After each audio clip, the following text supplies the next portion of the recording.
వాక్య పరిచయం జరిగిస్తారు. చప్పట్లు కూడా. థ్యాంక్ యూ అన్న.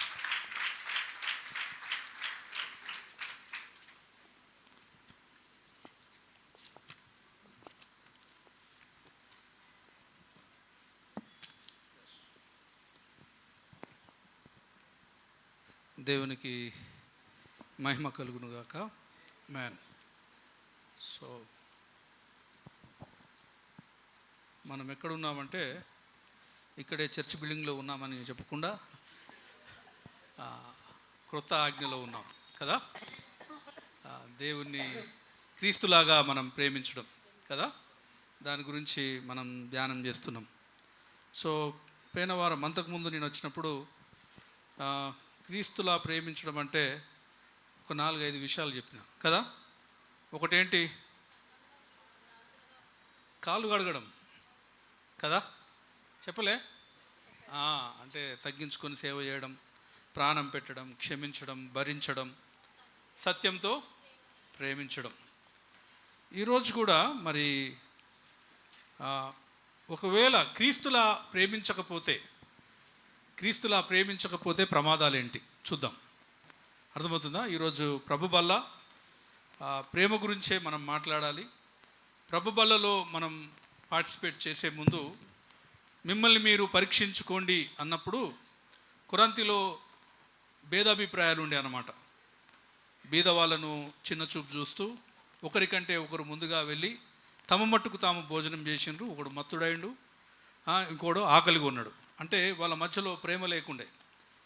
నిజంగా చెప్పాలంటే ప్రభు బల్లలో మనం పరీక్షించుకోవాల్సింది ఏంటంటే సంఘం పట్ల నా వైఖరి ఎట్లుంది, నా తోటి సహోదరుల పట్ల సహోదరుల పట్ల నా ప్రవర్తన, నా ప్రేమ ఏ విధంగా ఉంది అనేది పరీక్షించుకోవాలా. జనరల్గా మనం సబ్జెక్టులోకి వెళ్ళకముందు కొన్ని మాటలు చెప్తాను.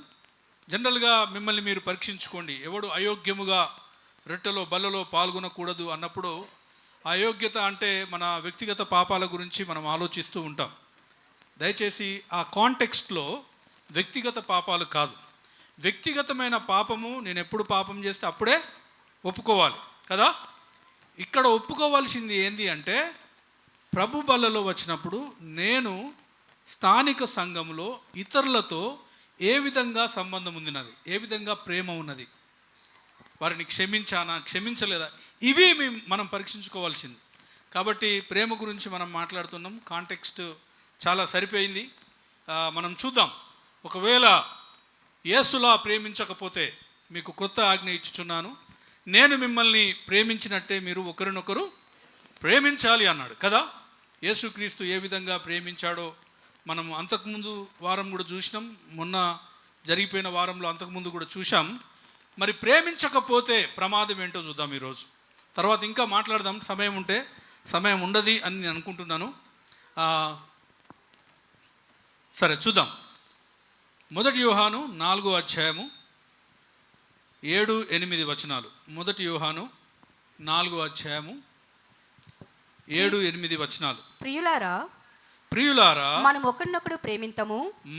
ఒకరినొకడు ప్రేమింతుము. ఏలయనగా ప్రేమ దేవుని మూలముగా కలుగుచున్నది. ప్రేమించు ప్రతివాడును దేవుని మూలముగా పుట్టినవాడై దేవుని ఎరుగును. దేవుడు ప్రేమ స్వరూపి. చాలు. ప్రేమ లేనివాడు దేవుణ్ణి ఎరుగడు కదా. ప్రేమ దేవుని మూలముగా కలుగుచున్నది, ప్రేమ లేనివాడు దేవుణ్ణి ఎరగలేదు. అయితే ఈ వచనాన్ని బైబిల్లో అందరు తీయండి, దగ్గర పెట్టుకోండి. ఆ వచనంలోకి వెళ్ళి మిమ్మల్ని కొన్ని ప్రశ్నలు అడుగుతాను. బైబిల్ అందరు తీయాలా? ప్రీచింగ్ అంటే సువార్తను ప్రీచింగ్ అంటారు, సంఘంలో బోధించేది బోధ అంటారు, టీచింగ్ అంటారు. టీచింగ్ అంటే నేను చెప్పుకుంటూ పోడు కాదు, అది ప్రీచింగ్ అవుతుంది. టీచింగ్ అంటే బోధ అంటే మీతో ఇంటరాక్టివ్ సంభాషణ చేయాలి, మనం లేఖనాన్ని బట్టి డిస్కషన్ చేయాలి, లోతుగా లేఖనంలోకి వెళ్ళాలి. సో చాలా సింపుల్ ప్రశ్నలు ఉంటాయి మీకు. దీన్ని బట్టి మనం ఎట్లున్నామో, ఎంత ప్రమాదము, ప్రేమించకపోతే, ప్రేమ లేకపోతే ఎంత ప్రమాదమో మనం చూద్దాం. రైట్. ఈ వచనాన్ని అందరూ దగ్గర పెట్టుకున్నారు, చదివాం. ఈ వచనంలో మనం అడిగే ప్రశ్న ఏంటంటే, ప్రేమ మనము ఒకరినొకరు ఎందుకు ప్రేమించుకోవాలి?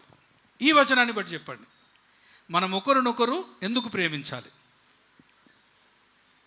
ఆ వచనంలో దాన్ని బట్టి చెప్పాలా?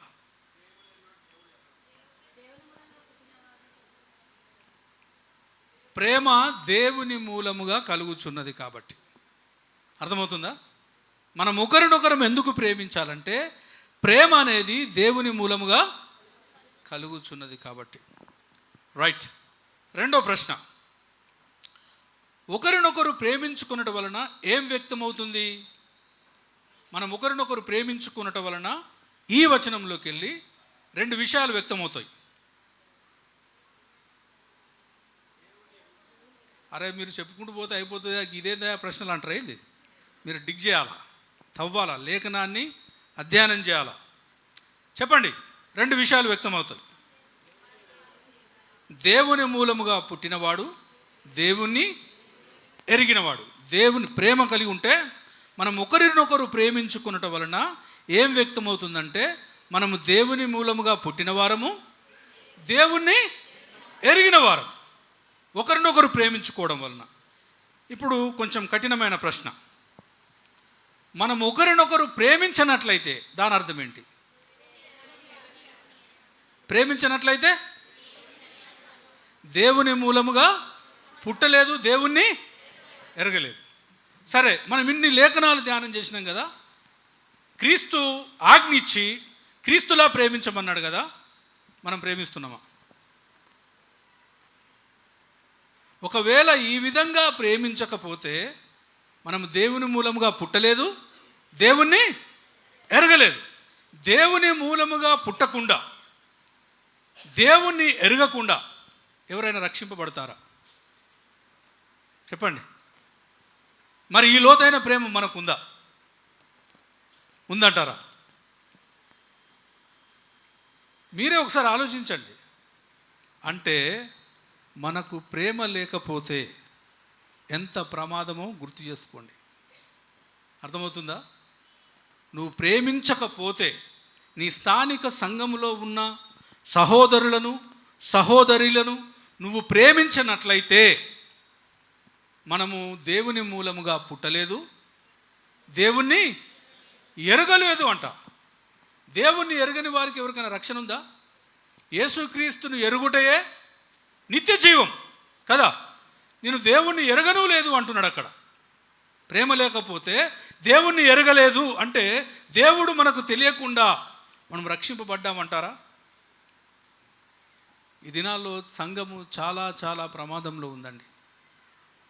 అర్థమవుతుందా? మనం అనుకుంటున్నాం కానీ సంఘములో ప్రేమతో జీవించడం, సంఘము ఒక కుటుంబముగా జీవించడం అత్యంత ప్రాముఖ్యమైనది. అర్థమవుతుందా? కుటుంబము అన్నప్పుడు అందులో కుటుంబ ప్రేమ ఖచ్చితంగా కనిపించాలి. కుటుంబము అన్నప్పుడు కుటుంబ ఐక్యత కూడా ఖచ్చితంగా కనిపించాలి. ఈ దినాల్లో మనం ఆదివారం వచ్చి మళ్ళీ వెళ్ళిపోతుంటాం కానీ ప్రజలతో, మన స్థానిక సంఘ విశ్వాసులతో ఆ లోతైన సంబంధం, ఆ కుటుంబ సంబంధాలు చాలా మట్టుకు లేవండి. మరి మీకు ఎలాంటి సంబంధాలు ఉన్నాయో నాకు తెలియదు. ఈ లోతైన ప్రేమ, ఈ లోతైన సంబంధాలు ఉన్నాయా లేవా అనేది మనము ఆలోచించాలా. అర్థమవుతుందా అండి? ప్రేమ లేనివాడు నావాడు కాదు. అర్థమైందా?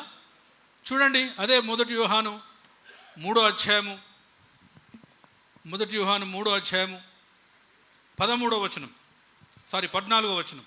మనము సహోదరులను ప్రేమించుచున్నాము గనుక, మనము సహోదరులను ప్రేమించుచున్నాము గనుక మరణంలో నుండి జీవములోనికి దాటి ఉన్నాము. ఏంటండి?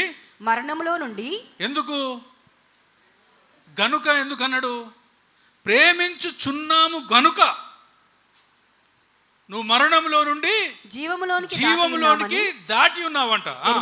ఎరుగుదుము ప్రేమ లేని వాడు మరణమందు నిలిచి ఉన్నాడు. దేని అందు నిలిచి ఉన్నాడు? మరణమందు అంటే అర్థం ఏంటి? నరకంలో నిలిచి ఉన్నాడు. మనము చూడండి, మనం సహోదరులను ప్రేమించుచున్నాము గనుక మరణములో నుండి జీవములోకి దాటి ఉన్నాం. ఒకవేళ నేను ప్రేమించినట్లయితే నేను ఇంకా చీకట్లోనే ఉన్నా, మరణంలోనే ఉన్నా. మనము పాటలు పాడుతున్నాము, దేవుని పరిచర్య జరిగిస్తున్నాము, చాలా విషయాలు మనం సంఘంలో జరిగిస్తున్నాం. కానీ ఈ ప్రేమ లేకపోతే మనం రక్షణ పొందలేదండి. నీ రక్షణకు గుర్తుంటో తెలుసా? నువ్వు ప్రేమలో ఎదగడం. క్రీస్తు యొక్క ప్రేమలో, ఇంతకుముందు ప్రేమ గురించి చాలా మంచి పాటలు పాడాం, మంచిది అది. ప్రేమలో మనము దినదినం అభివృద్ధి చెందాలా. తెస్సలోనికకు రాసిన పత్రికలో మీరు ప్రేమలో అభివృద్ధి పొందాలంటాడు అపోస్తలుడైన పౌలు. మీ ప్రేమ గురించి మొదటి అధ్యాయంలో మీ ప్రేమ గురించి విన్నాను, మీకు ఇంకా ఏం చెప్పనవసరం లేదు, ఏం మాట్లాడనవసరం లేదన్న అపోస్తలుడైన పౌలు మళ్ళీ కింద అధ్యాయాల్లో మీరు ప్రేమలో ఇంకా అభివృద్ధి చెందాలా, ఇంకా ప్రేమలో ఎదగాల. ఎంతమంది మీరు నిజంగా ఆలోచించండి. క్రొత్త ఆజ్ఞలో మనం ఎదుగుతున్నాం, క్రొత్త ఆజ్ఞలో మనం ఎదుగుతున్నాం. నిజంగా క్రీస్తు మనల్ని ప్రేమించినట్టుగా మన స్థానిక సంఘంలో ఉన్న విశ్వాసులను, సహోదరులను, సహోదరులను నిజంగా అట్లా ప్రేమిస్తున్నామా? నిజంగా ప్రేమిస్తున్నామా? మనకు నిజంగా భారం ఉందా వాళ్ళకు సేవ చేయడానికి, సర్వ్ చేయడానికి? ప్రాణం పెట్టేంతగా ప్రేమిస్తున్నామా? ప్రేమించకపోతే నువ్వు దేవుణ్ణి ఎరగను లేదు అంటున్నాడు.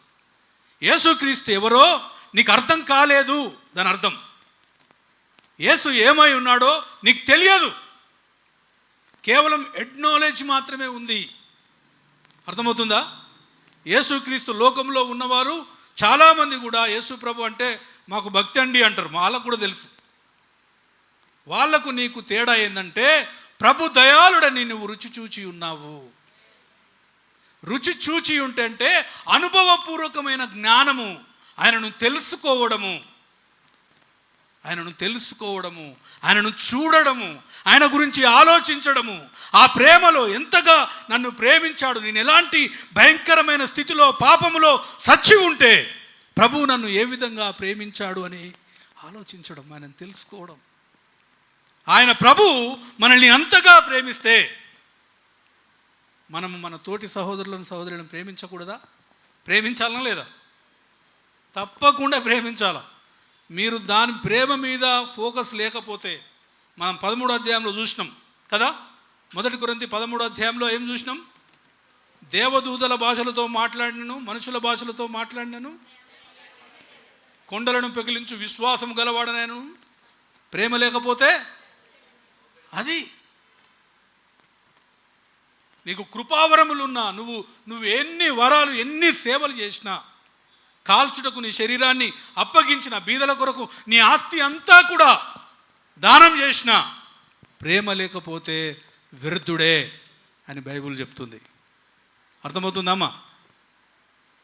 మన పక్కవారిని మనం నిజంగా ఎంత ప్రేమిస్తున్నాం? ఇంతమంది ఉన్నారు, ఇంతమందిలో మీ పేర్లు గుర్తుపెట్టుకోవడం నాకు గుర్తుండదు కదా, ఒకరిద్దరి పేర్లే. కానీ సంఘము ఇంత కుటుంబం అయినప్పుడు మనందరి పేర్లు తెలిసి ఉండాలి. మనకు అందరి కోసం మనం ప్రార్థించాలా. ప్రేమించడం అంటే వాళ్ళ కోసం ప్రార్థన చేయడం. అర్థమవుతుందా? అదొక మార్గం. వారి కోసము విజ్ఞాపన చేయడం.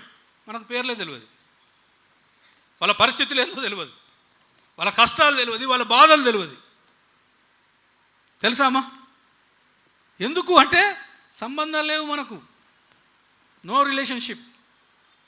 ఆఫీస్కి వచ్చినట్టు వస్తుంటాం, పోతుంటాం, అంతే. ప్రేమలో ఎదగాల. బైబుల్ అంతా, న్యూ టెస్టిమెంట్ అంతా కూడా ప్రేమ కలిగి జీవించడం గురించి మాట్లాడుతుంది. ఒక్క కుటుంబంగా ఎలా బ్రతకాలని మాట్లాడుతుంది. కానీ మనం దాని మీద ఫోకస్ చేయడం లేదండి ఎక్కువ. దయచేసి ప్రేమ లేకపోతే ఎంత ప్రమాదమో మనం చూద్దాం. ఇంకా కొన్ని చాలా విషయాలు తెలుసుకుంటాం మనం. గలతీలకు రాసిన పత్రిక 5వ అధ్యాయము, గలతీలకు రాసిన పత్రిక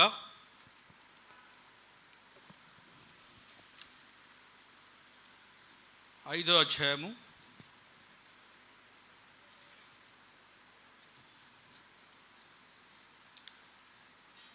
18 14వ వచనం నుంచి చూద్దాం. ధర్మశాస్త్రమంతయు నిన్ను వలె నీ పొరుగువాని ప్రేమించుము అను ఒక్క మాటలో సంపూర్ణమై ఉన్నది. ఏందంట? అను ఒక్క మాటలో, ఒక్కటే మాట. ఏంటది? యేసుప్రభు కొత్త ఆజ్ఞ ఇచ్చిండు. ధర్మశాస్త్రం అంతా, ఓల్డ్ టెస్ట్మెంట్ మొత్తం కూడా ఒక్కటే మాటలో నెరవేర్చబడ్డదంట. ఏంటది? నిన్ను వలె నీ పొరుగువాన్ని ప్రేమించుము. సరే చూద్దాం. అయితే మీరు ఒకరినొకడు ఖర్చుకొని భక్షించిన ఎడల మీరు ఒకని వడల ఒకడు బొత్తిగా నశించిపోదురేమని చూచుకొనుడి. అర్థమవుతుందా? మనం ఒకరి వలన ఒకరము బలపరచబడాలా, నిర్మించబడాలా. ఒకరి వలన ఒకరము క్రీస్తు స్వారూప్యతలోకి రావడానికి మనం ఒకరికొకరం అవయవాలుగా ఉన్నాం.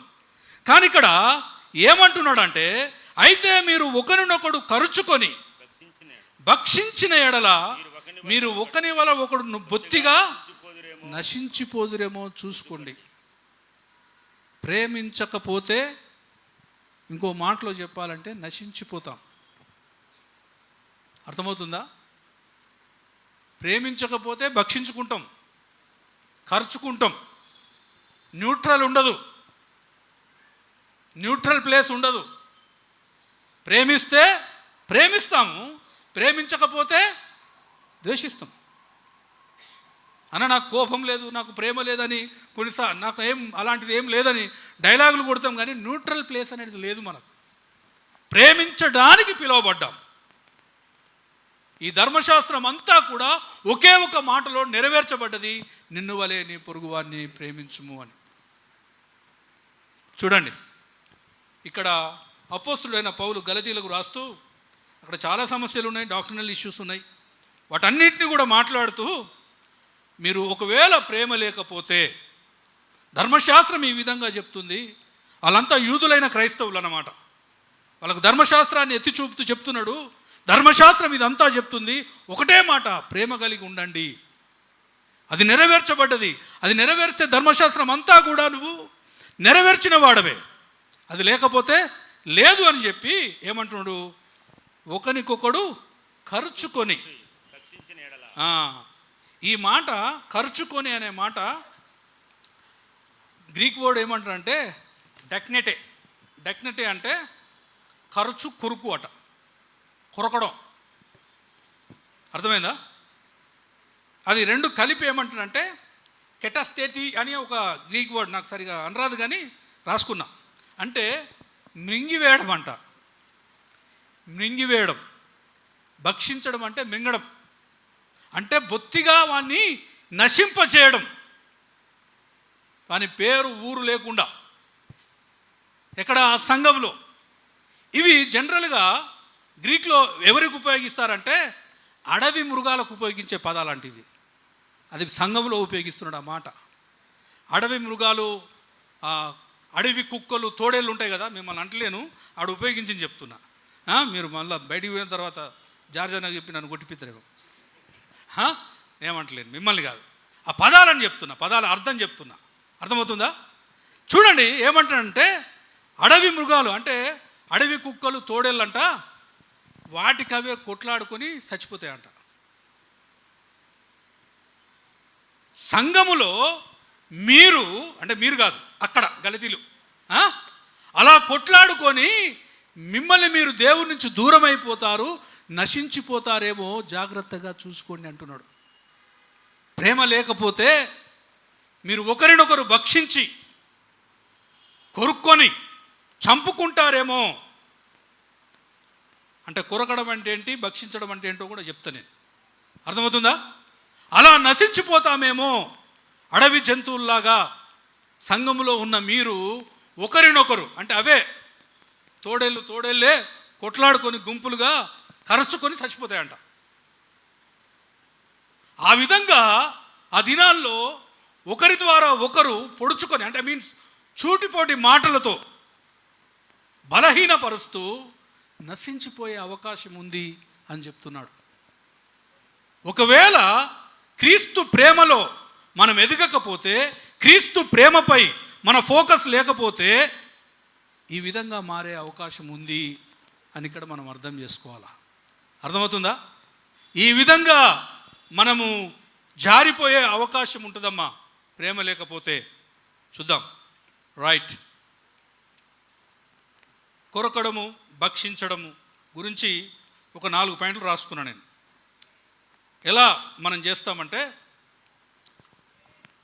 మనం ఏ విధంగా సంఘంలో కొరుకుతాం అంటే మాటలతో అంటే సూటిపోటి మాటలు, వెక్కిరింపు మాటలు అంట.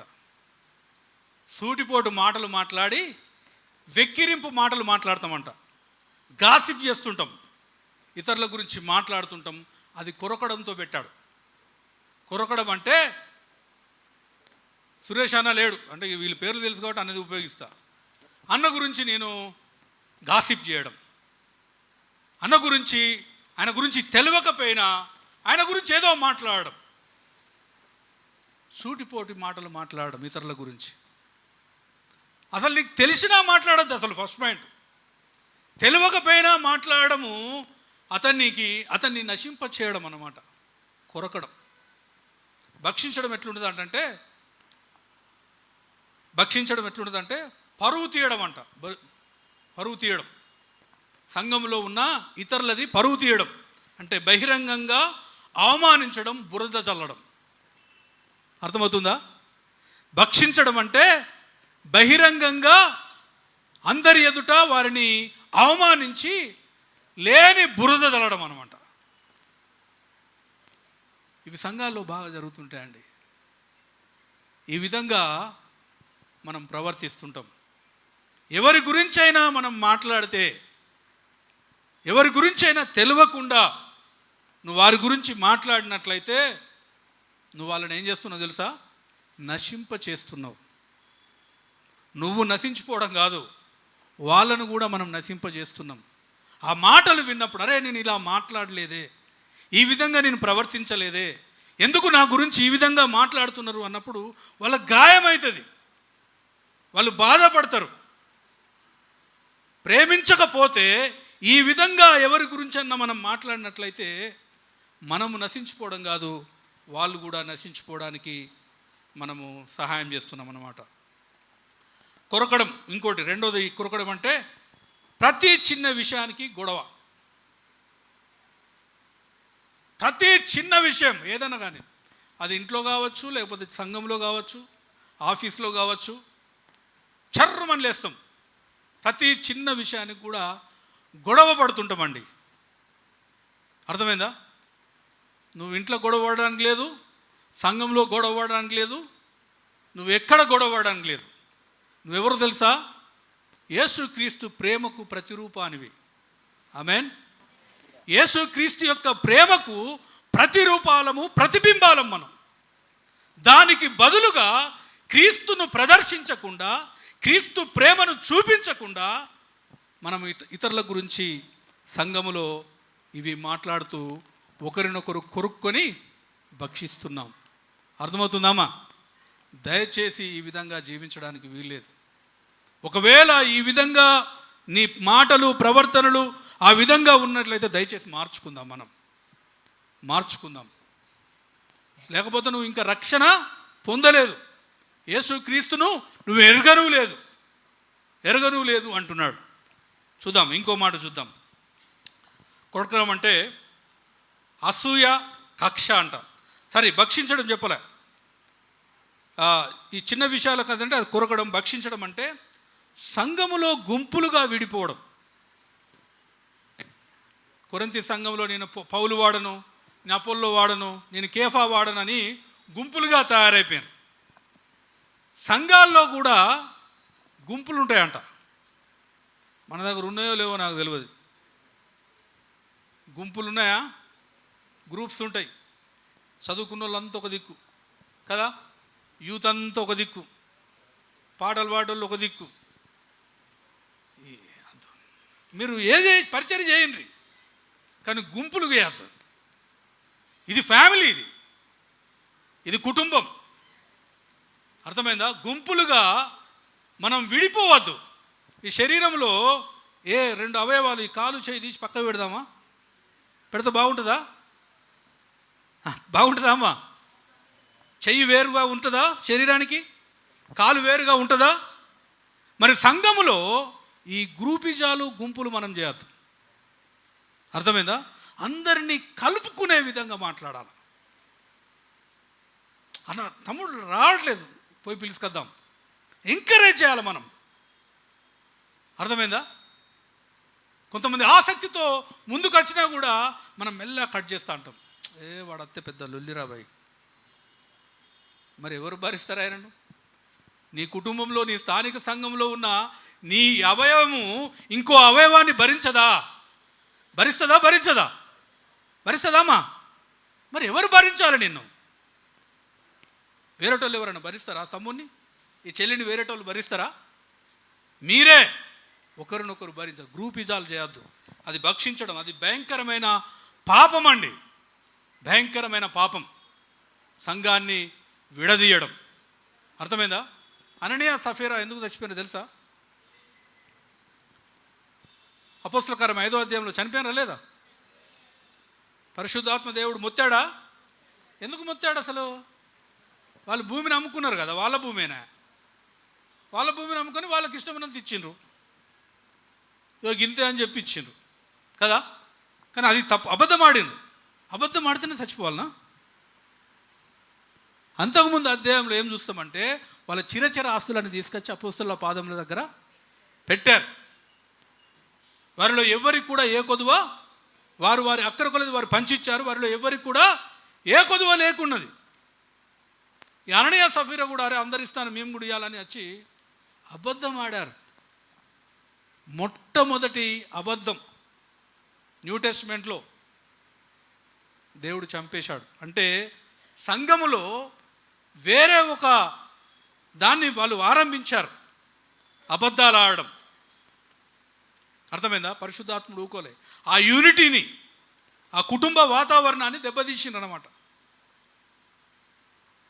మన సంఘాల్లో మనం కూడా చాలాసార్లు విభేదాలు తీసుకురావడానికి, ఇతరులను తక్కువ చూడడానికి కారణమైతే, ఎవడైనను నా ఆలయమును పాడు చేసినలా వానిని దేవుడు పాడు చేయును. కాబట్టి మనం ఎవరి గురించి కూడా మాట్లాడడానికి, చేయడానికి, గుంపులుగా విడిపోవడానికి వీల్లేదు. మూడోది అసూయ, కక్ష. అంటే ఇతరుల ఎదుగుదల చూసి ఓర్వలేకపోవడం. అర్థమవుతుందా? ఇతరుల ఎదుగుదల చూసి ఓర్వలేకపోవడం. కొన్నిసార్లు బయటికి చెప్పం, లోపల ఫీల్ అవుతాం. అర్థమైందా? ఇతరులు ఎదుగుతున్నప్పుడు నువ్వేం చేయాలో తెలుసా? ఆనందించాలి. ఈ చెయ్యికి గాయమై మంచిగా అయింది, సంతోషమా? లేకపోతే అయ్యో ఎందుకు మంచిగా అయిందంటమా? ఒక సహోదరుడు, సహోదరి దేవుడు ఆర్థికంగా వారిని దీవిస్తే, లేకపోతే మంచి ఆ విజయాన్ని సాధిస్తే, ఏ విషయంలోనైనా మనం ఏం చేయాలా? ఏం చేయాలండి? దేవుణ్ణి మహిమపరచాలా. ఆనందముతో దేవుణ్ణి మహిమపరచాలా, సంతోషించాలా. అయ్యో నాకెందుకు దొరకలేదు, నాకెందుకు రాలేదు అనే ఒక ఫీలింగ్లో వెళ్ళిపోతుంటాం చాలా మటుకు. నేను ఎప్పటి నుంచో, ఇక పిల్లలైతే ఇక వాళ్ళని దూషిస్తూ అంటాం. చూసినావా ఆమె చూడు, సంతోషం ఉండదు, సంతోషం మర్చిపోతుంది. అలా పిల్లల్ని చూసినావా ఎట్లా చదివినరు, ఎట్లా బాగుపడ్డరు అని మనోళ్ళని తిడుతూ ఉంటాం. అంటే నీ ద్వేషము, నీ ఫ్రస్ట్రేషన్ అంతా కూడా సంతోషంలో లేదు. అది వాళ్ళు పాస్ అయినందుకు ఫీల్ అవుతున్నావు నువ్వు తెలియకుండానే. కాబట్టి ఆ విధంగా మనం ఆనందించాలా, సంతోషించాలా. భక్షించడం అంటే సంఘాన్ని చీల్చడం. కొరకడం అంటే ఫిర్యాదులు చేయడం. ఫిర్యాదులు చేయడం అంటే వెనకాల మాట్లాడుకోవడం ఎక్కువగా. అర్థమైందా? అక్క సునీతక్క నీకు తెలుసా? అరే ఆమెతోనే చెప్పు, నువ్వు సునీతక్క వచ్చి నువ్వు చెప్తాను. ఇప్పుడు సునీతక్క చూస్తుంది, సునీతక్కకు ఆమెకు సంబంధం ఉంది, ఆమెకు తెలుసు. నీకు అంత బర్డన్, ప్యాషన్ ఉన్నదా ఆ సిస్టర్ బాగుపడాలని? ఆమె గురించి ప్రార్థన చేయి, ఓ రోజు ఉపవాసం ఉండు. కానీ సునీతక్క చెవులొచ్చి నీకు తెలుసా అక్క ఇట్లా జరిగింది, ఏం చేయమంటావు? అలా చేయకండి. అర్థమైందా? ఆమె చెప్పుకుంటుంది, ఆమె బాధ ఆమె వివరించుకుంటుంది, నువ్వు చెప్పనవసరం లేదు. ఒకవేళ ఆమె అంత కష్టంలో ఉంటే నేరుగా వెళ్ళి నువ్వు మాట్లాడు. నీకు ధైర్యం ఉంటే, నీకు నిజమైన ప్రేమ ఉంటే వాళ్ళతో నేరుగా మనం మాట్లాడాలా, వాళ్ళను గద్దించాలా. అర్థమైందా? కాబట్టి ఇది భక్షించడం ఎట్లుంటుందంటే ఆత్మీయంగా చంపేస్తాం అన్నమాట. కృప లేకుండా ధర్మశాస్త్రం ప్రకారం రూల్స్తో మాట్లాడుతుంటాం. దేవుని వాక్యం ఇట్లా. కృప చూపించండి, బలపరచండి, ఇతరులను ఆదరించండి. ఒకవేళ మన అనుదిన జీవితంలో క్రీస్తు ప్రేమలో మనం ఎదగకపోతే మొట్టమొదటి ప్రమాదం ఏంటంటే సంఘం యొక్క సాక్ష్యం చెడిపోతుంది. అర్థమైందా? మేమందరం కూడా ఇక్కడికి వచ్చినాం, ఆకర్షింపబడ్డామంటే ప్రేమ. రత్నక్క మాకు చూపించిన ప్రేమ మీకు చెప్పిన చాలాసార్లు. ఇట్లా డేక్షలు కలిపి అందరికీ ఇట్లా కూర్చుంటే సురేష్ అన్నకు ముద్ద, నాకు ముద్ద, ఇట్లా అందరికి ఒక ముద్ద పెట్టుకుంటా తినిపించే ప్రేమ చూసినాం మేము. ప్రేమలో పెరిగినాం మేము. దేవుడు అద్భుతంగా వాడుకున్నాడు. సంఘము చాలా అభివృద్ధి అయింది. అర్థమైందా? ప్రేమ మన సాక్ష్యం ఉండాలి. ఒకవేళ మనలో ప్రేమ లేకపోతే మన సంఘం యొక్క సాక్ష్యాన్ని మనం చెడగొట్టిన వారమవుతాం. దేన్ని బట్టి మీరు నా శిష్యులని అందరూ తెలుసుకుంటారంట? మీరు ఒకరినొకరు ప్రేమించుకొనడం వలన దీనిని బట్టి మీరు నా శిష్యులని అందరూ తెలుసుకుంటారంట. లార్డ్స్ గ్రేస్ చర్చ్ యొక్క సాక్ష్యం ఏంటంటే ప్రేమ కలిగిన సమాజముగా సంఘములో మనకు గుర్తింపు రావాలా. ప్రేమ కలిగిన సమాజముగా మన ఒకరి పట్ల ఒకరి ప్రేమను చూసి వీరు నిజంగా క్రీస్తును పోలి నడుచుకుంటున్నారు. అంత్యోకయ సంఘం మొట్టమొదటిసారి క్రైస్తవులుగా పిలువబడ్డారు అన్ని జనము చేత. వీళ్ళు పెట్టుకోలే క్రైస్తవులం మేమని. అపోస్తల కార్యం 11:26 చూడకండి. మొట్టమొదటిసారిగా శిష్యులు క్రైస్తవులని పిలువబడ్డారంట. కారణం ఏంటో తెలుసా? క్రీస్తు యొక్క ప్రేమలో జీవించారు, క్రీస్తులాగా జీవించారు. వాళ్ళు ఎగతాళి చేయడానికి క్రైస్తవులను పెట్టారు. తెలుసా పేరు? అది పెద్ద టైటిల్, గొప్ప టైటిల్ కాదు అది. శిష్యులను అంటే అప్పుడు శిష్యులుగా పిలువబడ్డారు.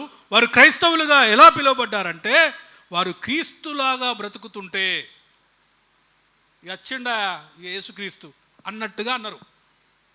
వచ్చిండా మనం అంటాం కదా ఎగతాళిగా, ఇక ఇక ఇక చూడండి, ఇక వచ్చిండి, ఇక యేసుక్రీస్తు వచ్చిండా అని మనం అంటాం, చూసినామా?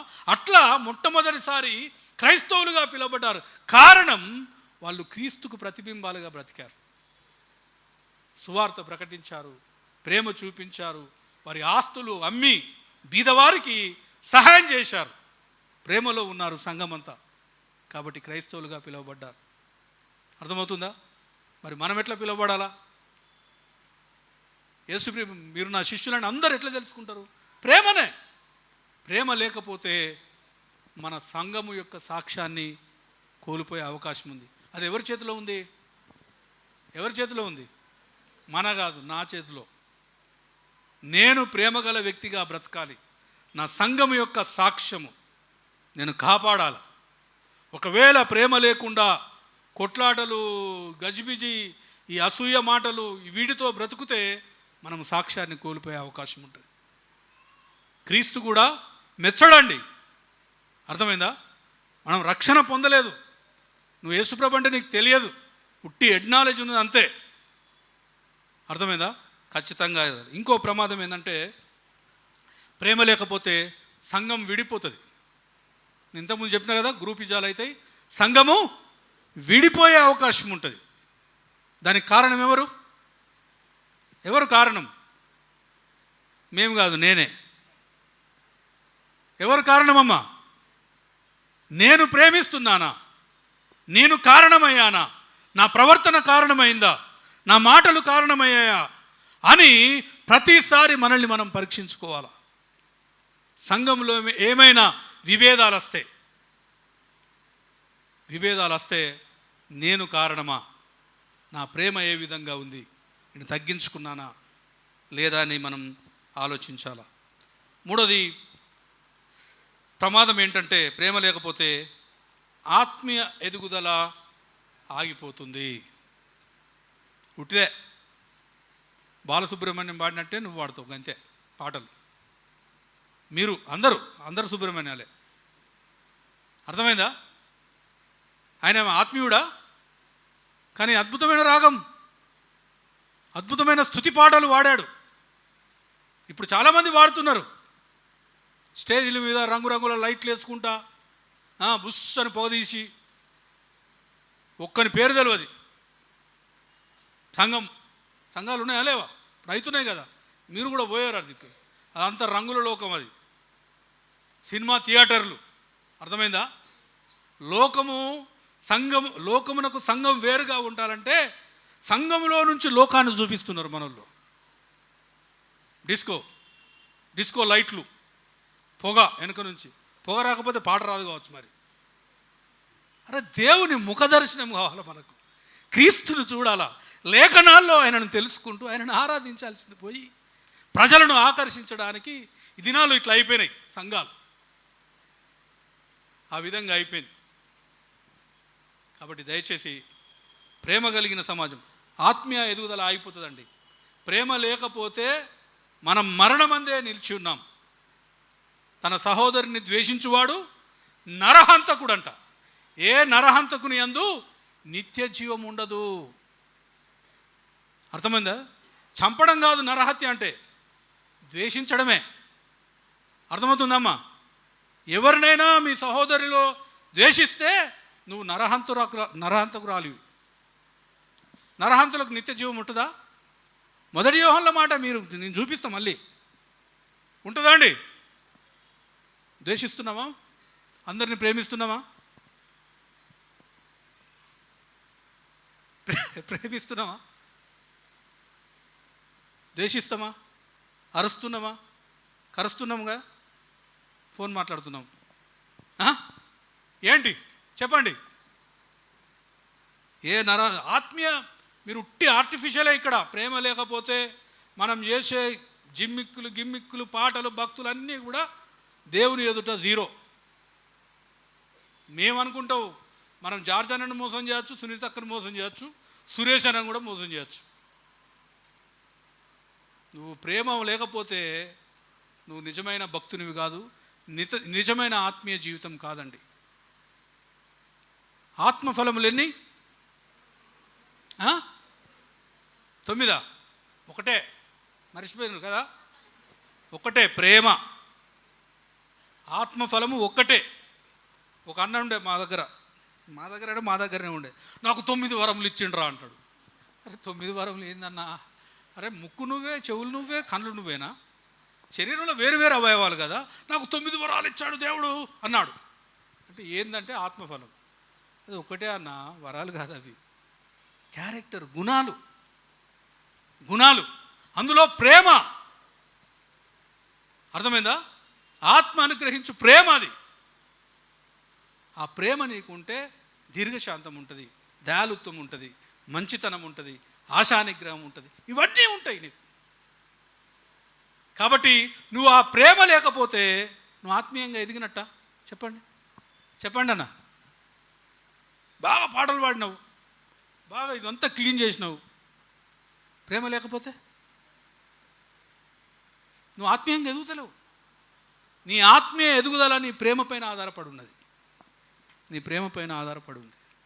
ప్రేమిద్దాం. ఓకే, చూడండి, బలహీనులు తొట్టుపడతారంట. క్రొత్త విశ్వాసులు అప్పుడే వస్తారనుకో. మనలో ప్రేమ లేకపోతే, క్రీస్తు ప్రేమ లేకపోతే సంఘానికి జరిగే నష్టం గురించి మాట్లాడుతున్నా.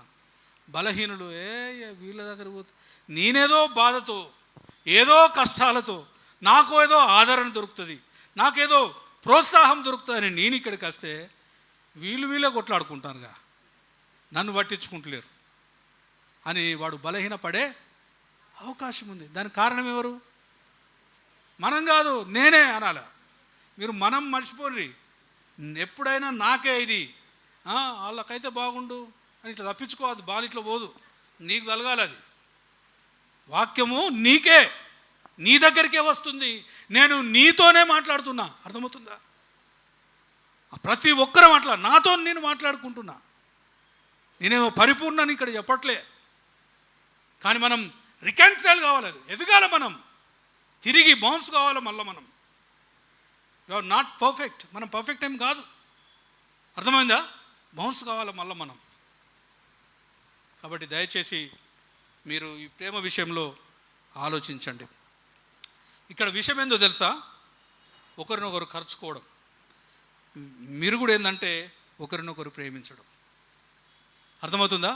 విషం అంటే ఖర్చుకోవడం, విరుగుడు క్రీస్తు ప్రేమించినట్లుగా మనం ఒకరినొకరం ప్రేమించడం. తన సహోదరుని ద్వేషించువాడు నరహంతకుడు, ఏ నరహంతకుని యందు నిత్య జీవం ఉండదని మీరు ఎరుగుదురు. నాలో క్రీస్తు ప్రేమ లేనట్లయితే మనం నిజంగా సత్యంలో లేము, మనం జీవంలో లేము. అర్థమవుతుందా? కాబట్టి నీ ఎదుగుదలకు గుర్తు ఏంటంటే ప్రేమ చూపించడము, ప్రేమించడం. కాబట్టి ఈ సమయంలో మనం అందరం కూడా ప్రభు బలలో మనం పాల్గొనబోతున్నాం కదా. ప్రభు బలలో మనం పాల్గొనబోతున్నాం. ఇప్పుడు ఏం పరీక్షించుకోవాలి? నేను ఏం పరీక్షించుకోవాలా? నేను నా పక్కనున్న సహోదరుణ్ణి ప్రేమిస్తున్నానా, ప్రేమించట్లేదా? మా మధ్యలో ఐక్యత ఉందా లేదు అనేది పరీక్షించుకోవాలా. నీ పాపాలన్నీ కూడా ఇక్కడికి రాకముందే ఒప్పుకుంటావు, అప్పుడు దేవుడు క్షమిస్తాడు. సోమవారం చేసిన పాపం మళ్ళీ ఆదివారం దాకా తీసుకురావు. ఈ వారం అంతా కూడా నువ్వు రిపెంట్ అవుతుంటావు, క్షమిస్తాడు. మనం సంఘముగా కూడినప్పుడు మనం ప్రభువుని జ్ఞాపకం చేసుకుంటున్నాం. ప్రభు బల్లలో ఎవరిని జ్ఞాపకం చేసుకుంటాం? ప్రభువుని. ఏం జ్ఞాపకం చేసుకుంటాం? ప్రభువా, నేను ఘోరమైన పాపంలో ఉంటే నా కోసం సిలువలో నువ్వు మరణించినావు, నీ ప్రాణాన్ని త్యాగం చేశావు కదా, నీ ప్రేమకై వందనాలు, నీ కృపకై వందనాలు అని ప్రభువుని జ్ఞాపకం చేసుకుంటూ, అదేవిధంగా తోటి సహోదరుల విషయంలో క్రీస్తు నిన్ను ఆ విధంగా ప్రేమిస్తే నేను వీరిని ఏ విధంగా ప్రేమిస్తున్నాను, ఏ విధంగా నేను వీరిని ప్రేమిస్తున్నాను, మా మధ్యలో ఆ సమాధానము, ఆ ఐక్యత ఉన్నదా లేదా అని మనము పరిశీలన చేసుకోవాలి. లేదంటే చాలా చాలా చాలా చాలా ప్రమాదంలో ఉన్నట్టే. అందుకనే కొంతమంది బలహీనులయ్యారంట, కొంతమంది రోగులయ్యారంట, కొంతమంది నిద్రించారు, చాలామంది నిద్రించారంటాడు. కొంతమంది రోగులు, బలహీనులు, రోగులు నిద్రించారు. బలహీనులు ఎందుకు అయ్యారో తెలుసా? దేవుడు నువ్వు బలహీనంగా మారితే నువ్వు ఆలోచించాలా, నేను సంఘం పట్ల ప్రేమ కలిగి ఉన్నానా లేదా? నువ్వు ఆలోచించాల్సింది అది. అర్థమవుతుందా? నాకెందుకు ఈ బలహీనత వచ్చింది, ఎందుకు ఈ నష్టం జరిగింది, ఎందుకు ఈ విధంగా మారిపోయినా అంటే నువ్వు ఆలోచించాల్సింది ఏంటంటే, కొరింథీ 11వ అధ్యాయం నేను తీయకుండా మీకు చెప్తున్నా. ఎందుకు చేయాలంటే నా సంఘం పట్ల నా ప్రవర్తన ఎట్లుంది, అర్థమైందా? అది ఆలోచించండి. రెండోది, రోగులయ్యారు. ఎందుకు రోగులయ్యారు? నువ్వు బలహీనంగా ఉన్నప్పుడు ఆలోచించలే, ఎవడు ఇట్లా మారడరా అని బెడ్డెక్కిచ్చిండు, రోగం తీసుకొచ్చిండు, బెడ్కు పరిమితం చేసిండు. అప్పుడైనా నువ్వు రియలైజ్ కావాలా, అర్థమైందా? నీకు ఇంతకు ముందున్న సామర్థ్యం ఇప్పుడు లేదు, ఇంతకుముందు ఉన్నట్లుగా నువ్వు జీవించట్లేదు. కాబట్టి అప్పుడైనా రియలైజ్ కావాలా, మా స్థానిక సంఘ విశ్వాసులు అందరితో ప్రేమ కలిగి ఉన్నానా, ఎక్కడ నేను పొరపాటు చేసినా, ఎక్కడ చేసినా అని ఆలోచించాలి. వినకపోతే లోకముతో పాటు మనకు శిక్ష కలగకుండాట్లు ప్రభు చేతనే శిక్షింపబడుతున్నాం. నిద్రించే అవకాశాలు చాలా ఉన్నాయి. నేను కాదు, చాలా స్పష్టంగా లేఖనాలు చెప్తున్నాయి. ప్రేమ లేకపోతే దేవుడు ఊరుకోడండి. సంఘములో సమాధానము, ఐక్యత లేకపోతే, చాడీలు ఇలాంటివి చెప్పడం వలన దేవుని ఆలయాన్ని మనం పాడు చేస్తున్నాం, దేవుడు ఊకోడు. కాబట్టి ఈ ప్రభు బలలో మనం పాలు పొందుతున్నప్పుడు దయచేసి నేను చెప్తున్నా, దేవుని యొక్క కుటుంబముగా, ఆయన పిల్లలుగా నా సంఘం పట్ల నాకు ఎలాంటి ప్రేమ ఉంది. ఒకవేళ ఇప్పుడు నువ్వు వారితో సమాధాన పడకపోవడం ఇబ్బంది అయితే, కష్టమైతే, అట్లీస్ట్ నీ ప్రార్థనలోనైనా బల్లలో మనం ప్రవేశించకముందు, ప్రభువా పలాని సహోదరునితో నాకు ద్వేషం ఉంది, పలాని సహోదరితో నాకు ద్వేషం ఉన్నది, సమాధానం లేదు, దయచేసి నన్ను క్షమించు, ఈ పాపము నుంచి నన్ను క్షమించు, నాకు సమాధాన పడే కృపను దయచేయండి, ధైర్యాన్ని దయచేయండి, నా తప్పును ఒప్పుకునే శక్తిని నాకు ఇయ్యనా. అర్థమవుతుందా? తర్వాతనైనా మీరు వీలైనంత త్వరగా సమాధానం లేకపోతే సమాధాన పడాలా.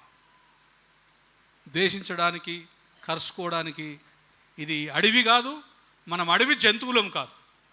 దేవుని స్వారూప్యములో సృష్టించబడ్డ దేవుని పిల్లలం.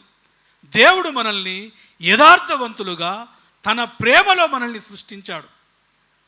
మనము పాప స్వభావాన్ని ధరించుకొని, ఆదాము యొక్క స్వభావాన్ని ధరించుకొని పాపములో మనం పిహెచ్డి చేసినాం, ఎదిగిపోయినాం, పండితులం అయిపోయినాం. ఇంకో మాటలో చెప్పాలంటే లేఖన ప్రకారం ఆ పాపములో చచ్చి ఉండగా, పాపంలో చచ్చిపోయిన మనం ప్రభు అయిన యేసు క్రీస్తు మన కోసం ప్రాణం పెట్టి ఆ పాపము నుంచి మనల్ని విడుదల చేశాడు. తిరిగి ఆ ప్రేమగల వ్యక్తులుగా మారడానికి, ప్రేమగల సమాజముగా, సంఘాలుగా మనం ఎదగడానికి ప్రభు అయిన యేసుక్రీస్తు సంఘం కోసం ప్రాణం పెట్టిండు. ఈ ఉదయకాలం మనమందరం కూడా ప్రభు బలలో పార్టిసిపేట్ చేస్తున్నాం. దేవా, నన్ను శాపము నుంచి, నరకము నుంచి విడుదల చేసినావు, నీ ప్రేమతో నన్ను సృష్టించినావు, ప్రేమగల వ్యక్తిగా మారడానికి నీ ప్రేమను నా పట్ల కనపరిచి నా కోసం ప్రాణం పెట్టావు. నీ వల్ల నేను మారడానికి, నీ వల్ల నేను ప్రేమ చూపించడానికి నీ కృపను నాకు దయచేయని ప్రార్థన చేద్దాం. వచ్చే వారం మనం మళ్ళీ వచ్చినప్పుడు చాలా విషయాలు ఉన్నాయి. ఇంకా ప్రేమలో మనం మారడానికి ఆ విషయాలను మనం మాట్లాడుకుందాం. దేవుడి వాక్యం దీవించునుగాక. ఆమేన్.